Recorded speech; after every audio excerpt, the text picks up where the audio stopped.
Hi, I'm Philip, the personality of the Everyday Expat Cebu channel. Today I want to help you acclimate to life in the Philippines.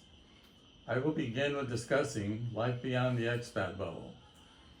Popular expat YouTube channels can entertain you for a while with their sensationalist headlines and attention-grabbing stories, but you can't live on candy. Eat it all the time and eventually it makes you fat and lazy. Personally, I didn't retire to the Philippines to spend my days hanging around with a collection of expatriate personalities, people as varied in temperament, background, and experience as you can possibly imagine. I've attended organized expat dinners in different places, sometimes complete with a group discount. I've visited the local expat hangouts, and while I've enjoyed meeting other foreigners, I've often found myself enjoying life with my Filipino wife far more than sitting around talking about the stereotypical expat experience. There is a whole world beyond the expat bubble. I want to discuss the subject of learning to be alone. A strong personality usually has little difficulty being alone.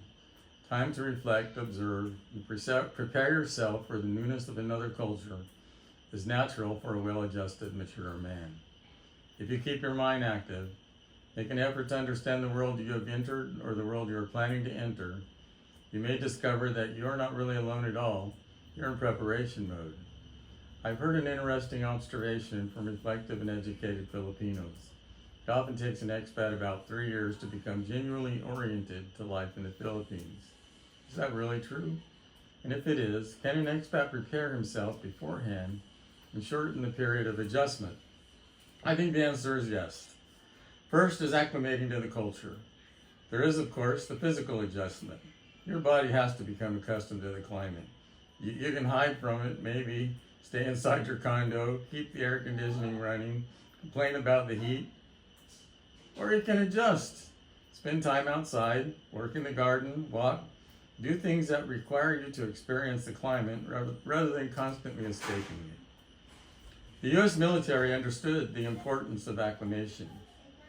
When I was in the Marine Corps, we were given time to adjust to a new climate before being expected to perform strenuous physical fitness activities. I remember running in the Philippines when I was young. Sometimes there'd be monkeys appearing in the jungle alongside of the road as we ran on the road. And that brings me to a story. In 1976, during martial law, I was serving in a helicopter squadron. And one particular morning, a couple of my co-workers had been out drinking all evening. Like many or most servicemen, they stayed with a bar girl and returned to the base when martial law's curfew was lifted at 4 a.m. Unfortunately for them, we also had a PFT, a physical fitness test, first thing in the morning while it was still cool. A 3-mile run, sit-ups, pull-ups. There was a new pilot, a young officer, who apparently decided he didn't need any acclimation period. My inebriated friends kept up with me during the run. They were laughing as we passed the officers, not because they were in particularly good condition, because they were still hungover and were somehow outrunning the officers. We completed the 3 miles. They were laughing and vomiting, proud of themselves for outrunning the officers. Then our attention turned to the new officer. He was the last one to arrive at the finish line. He was moving very slowly. He looked like he was in a trance. He was making the motions of running, but he was moving so slowly that he seemed to be barely walking. He had to be rushed into the hospital in an ambulance. Sadly, we never saw him again. I hope he recovered and was simply transferred to another squadron. The lesson stayed with me. You cannot negotiate with the climate. You have to adapt to it. Today at 70, I can go outside in the sun and garden or wash my vehicle without suffering from the heat. I drink plenty of water and sit down occasionally to catch my breath. I lived in Leyte in the 1980s without air conditioning. Some days were tough. You don't have to dress like a tourist, but dress with some sense of style, or you'll be looked down upon by everyone, Filipinos and expats.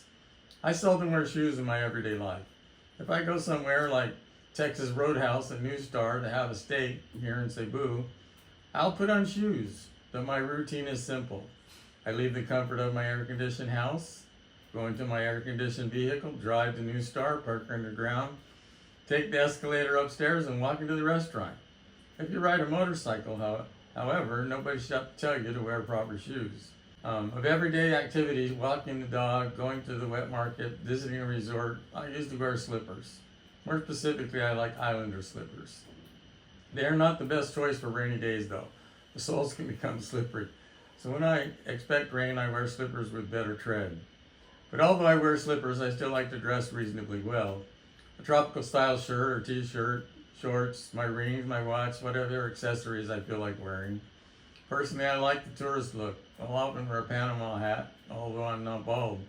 And if I were going to a professional setting, I'd probably wear a barong and my Panama hat. Why not?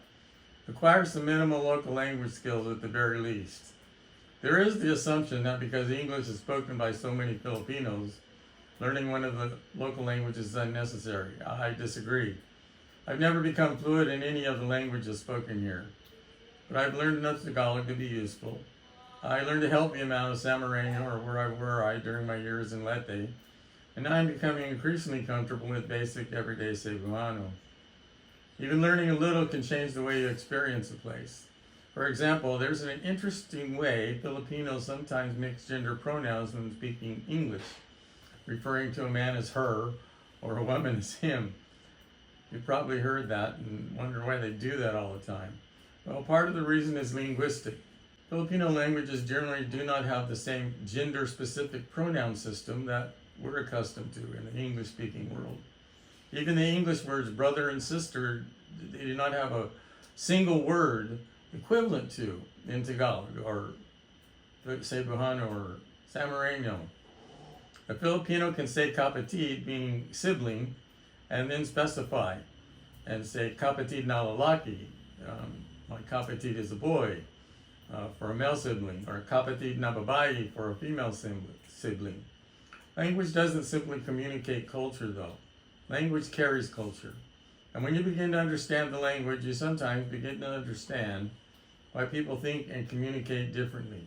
If you know the place where you're planning to live, study it before you arrive.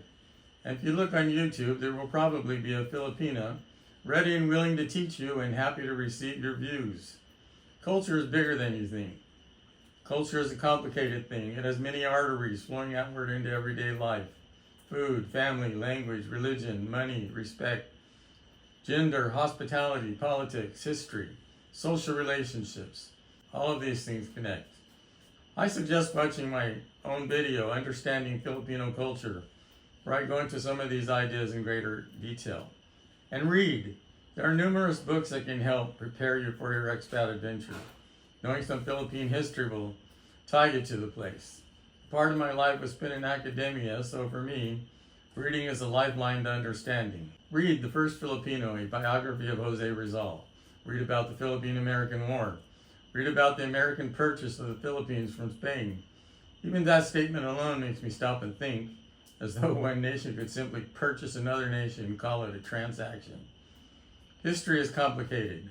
As the old saying goes, there is no end to the reading of many books. But I would suggest you read a few books at least. Get out a map. Pull it up on your phone. Look at the major islands of the Philippines. Learn where Luzon is. Learn where Visayas and Mindanao are. Understand the basic geography of the country you are thinking about making your home. Do something to make yourself more than an unprepared expat whose primary concern is the visa process. Yes, learn the visa requirements, but don't spend your entire preparation period worrying about them. It takes only a few minutes to get an answer to a basic visa question. You can ask AI. Learn the basics and move on. There is so much more to learn. There's more to learn about the people, the history, the language, the geography, the food, the customs, to learn how ordinary Filipinos live. Because if you want to live in the expat bubble, you can. But if you do, you may always be only a visitor. You'll be like the man who never acclimated to the climate, always trying to escape the very environment he came here to experience. There is a life beyond the expat bubble. Go live it. It is filled with the unimaginable. If you've enjoyed and benefited from this video, please give a like, leave a comment, and I will respond. See you next time on the Everyday Expat, Cebu.